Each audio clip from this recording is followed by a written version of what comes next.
Throughout history, there have only been a couple of people with the capacity to draft a manifesto that is so powerful that it would lead to the overthrowing of a presidency.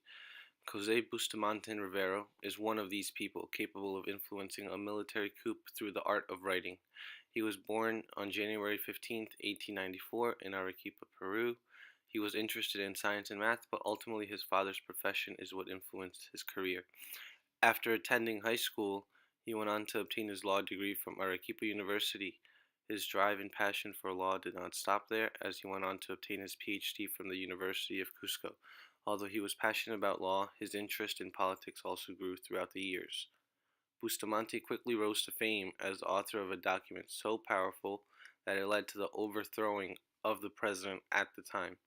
One of José's most notable achievements was his manifesto, titled Manifesto Arequipeño, which led to a coup that ousted President Augusto B. Leguía. After the president was overthrown, his successor appointed him as a diplomat.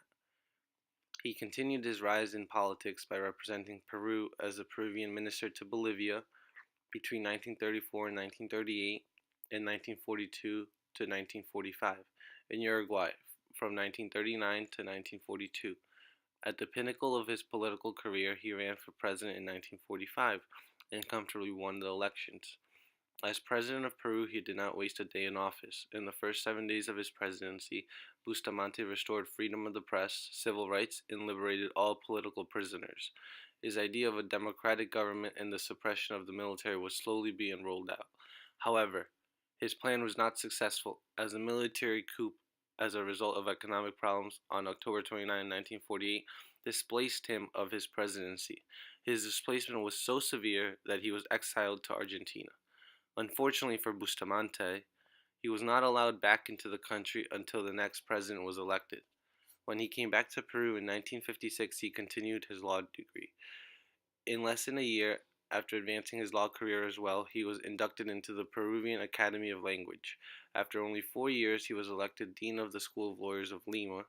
His work and influence in his field allowed him to be named a judge amongst the 15 who make up the International Court of Justice. His legacy grew at the ICJ, and he was appointed president of the International Court of Justice in 1967. He was president of the ICJ for 2 years. Afterward, due to age, he was less active in the law community. He continued to live out his life in his home country, Peru. He died in Lima in 1989 at the age of 94. I chose to do my digital story on Bustamante because of him being Peruvian like myself and because of his vast interest in politics. Thank you.